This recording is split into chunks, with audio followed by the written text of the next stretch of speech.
Ya, Sinteyong ungkap cara unik agar timnas Indonesia lolos ke putaran ketiga kualifikasi Piala Dunia 2026. Dan penyebab Sinteyong harus percaya diri, timnas Indonesia U23 lolos perempat final Piala Asia U23. Dan yang terakhir, jadi skuad ASEAN termahal Piala Asia U23, sinyal timnas Indonesia raih kejayaan. Simak selengkapnya di sini hanya di Kamus Bola bersama saya untuk Anda.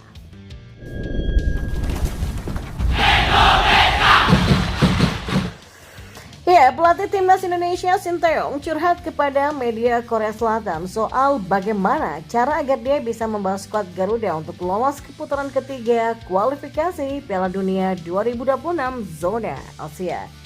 Tim asuhan Sinteyong saat ini punya peluang yang besar untuk mewujudkan harapan itu. Pasalnya saat ini timnas Indonesia tengah menempati posisi kedua klasmen sementara grup F putaran kedua kualifikasi Piala Dunia 2026 zona Asia dengan mengemas 7 poin. Ya, maka dengan begitu tim Merah Putih hanya membutuhkan satu kali kemenangan lagi dari 2 laga sisa. Saya itu membangun tim dengan motivasi diri sendiri dengan mengatakan ya bahwa 2 pertandingan melawan Vietnam adalah batu loncatan besar bagi kemajuan kami dan pertandingan terpenting di tahun ini, kata Sinteyong. Lebih lanjut, Sinteyong mengungkapkan kemenangan timnas Indonesia didapatkan karena tim punya semangat yang tinggi. Dia pun memastikan para pemainnya dalam motivasi tinggi untuk bisa meraih kemenangan. Hal ini karena semua orang sepakat untuk bisa membuat timnas Indonesia merangkak naik di peringkat FIFA. Oleh karena itulah dalam kualifikasi Piala Dunia 2026, para pemain dalam semangat yang tinggi untuk bisa mengalahkan Vietnam. Ya, setelah menaklukkan Vietnam, timnas Indonesia pun dipastikan mengalami peningkatan pesat dalam ranking FIFA. Mereka naik peringkat hingga saat ini berada di posisi ke-134 dunia. Kami menyemangati diri sendiri bahwa satu-satunya hal yang perlu dilakukan adalah naik, kata Sinteyong. Selain menaikkan posisi di ranking FIFA, hasil terbaik dari kemenangan atas Vietnam tentu adalah keberhasilan timnas Indonesia menjaga peluang untuk lolos ke putaran ketiga kualifikasi Piala Dunia 2026 zona Asia. Untuk bisa mewujudkan misi tersebut, Sinteyong punya cara yang unik. Dia mengaku akan membentuk pola pikir skuad Garuda bahwa saat ini mereka berada di posisi terakhir klasmen grup F. Hal itu dilakukan agar semua pemain bersemangat saat menghadapi 2 laga terakhir melawan Irak dan juga Filipina nantinya. Mereka dijadwalkan akan menghadapi Irak pada 6 Juni dan Filipina pada 11 Juni 2024. Ya, dalam 2 laga terakhir ini Sin ingin anak asuhnya bisa memberikan yang terbaik agar bisa lolos ke babak berikutnya. Kami akan mempersiapkan laga final kualifikasi Piala Dunia dengan pola pikir berada di posisi terakhir grup, ujarnya. Hal ini dilakukan Sinteyong agar para pemain tidak merasa puas dan bisa tampil maksimal dalam 2 laga nanti. Ya, harapannya tentu saja bisa meraih hasil yang terbaik juga. Dan kita beralih ke informasi bola yang lainnya. Ya, baru-baru ini Sinteyong diwawancara media Korea Selatan. Dia mengatakan jika grup A Piala Asia U23 2024 yang berisikan tuan rumah Qatar, Australia, Yordania, dan timnas Indonesia U23 merupakan grup neraka. Tapi meski begitu, Sinteyong berambisi mengantarkan timnas Indonesia U23 bersaing dengan 3 negara lain di grup A. Grup A Piala Asia U23 2024 ini merupakan grup neraka. Saya melakukan pendekatan bahwa kami juga bisa bersaing dengan tim yang kuat, tegas Sinteyong.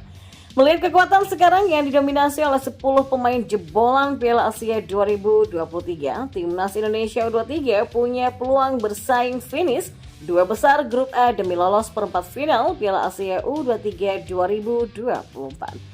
Ya, di lawan Australia sejatinya kekuatan Yordania dan Qatar tak bagus-bagus amat. Dalam 5 laga uji coba terakhir, Qatar hanya mendapatkan 2 menang, 1 imbang, dan 2 kali kalah. Kemenangan terakhir Qatar atas Malaysia pun hanya dengan skor 1-0 saja. Begitu juga dengan timnas Yordania U23. Ya, dalam uji coba terakhir, mereka ditahan Vietnam dengan skor 0-0 sebelum akhirnya menang adu penalti. Jika nantinya berhasil menang atas Yordania dan Qatar, maka timnas Indonesia U23 bisa dipastikan lolos ke perempat final Piala Asia U23 2024. Ya, jika lolos perempat final, timnas Indonesia U23 semakin dekat dengan tiket Olimpiade Paris 2024. Sebab tim-tim yang finish di posisi 1, 2, dan 3 Piala Asia U23 2024 berhak untuk lolos ke Olimpiade Paris 2024. Dan di informasi bola yang terakhir, persiapan timnas Indonesia U23 menghadapi Piala Asia U23 2024 memasuki babak akhir. Timnas Indonesia U23 menjadi skuad termahal di antara tim-tim asal ASEAN yang berpartisipasi. Ya, pada Piala Asia U23, timnas Indonesia U23 sebagai skuad dengan nilai pasar tertinggi di kawasan ASEAN. Dalam turnamen ini, perbedaan nilai pasar tidak sebesar pada turnamen senior sebelumnya, menegaskan posisi dominan timnas Indonesia U23 di kawasan ASEAN. Ya, nilai pasar timnas Indonesia U23 totalnya sebesar 4,48 juta euro atau setara dengan 7,7 miliar rupiah. Angka tersebut menjadikan timnas Indonesia U23 berada di posisi ke-6 secara keseluruhan dalam hal nilai pasar di antara semua tim yang tengah berpartisipasi. Ya, pemain timnas Indonesia U23 Rizky Ridho menjadi pemain termahal dengan nilai 400.000 euro atau setara dengan 687 juta rupiah. Ivar Jenner dan Marcelino Ferdinand berbagi tempat sebagai pemain termahal kedua dengan nilai 300.000 euro atau setara dengan 515 juta rupiah. Sedangkan Ramadan Sananta, pemain dari Persis Solo, berada di posisi ketiga dengan nilai 275.000 euro atau setara dengan 472 juta rupiah. Pemain lain seperti Hernando Ari, Pratama Arhan, Fajar Fatur Rahman, Adil Satrio, dan Rio Fahmi memiliki nilai pasar yang sama yakni 250.000 euro atau setara dengan 429 juta rupiah.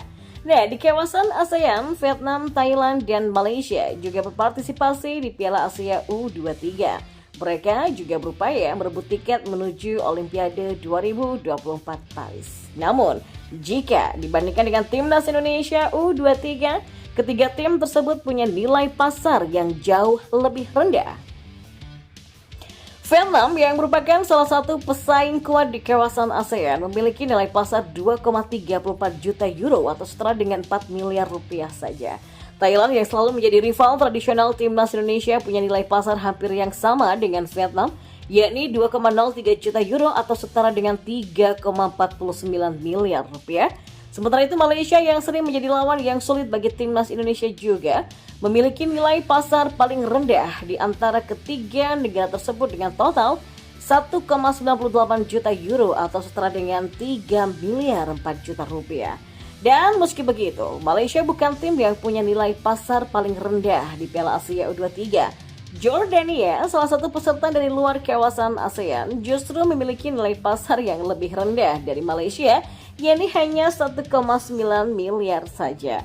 Maka dengan dominasi nilai pasar timnas Indonesia U23 di antara tim-tim asal ASEAN, pertanyaannya, apakah ini bisa menjadi sinyal bahwa timnas Indonesia U23 siap untuk meraih kejayaan di Piala Asia U23 2024 nanti? Semua tentu berharap demikian. Ya, meskipun nilai pasar bukan satu-satunya indikator keberhasilan tim, namun keunggulan tersebut bisa menjadi motivasi tambahan bagi para pemain untuk memberikan yang terbaik di lapangan.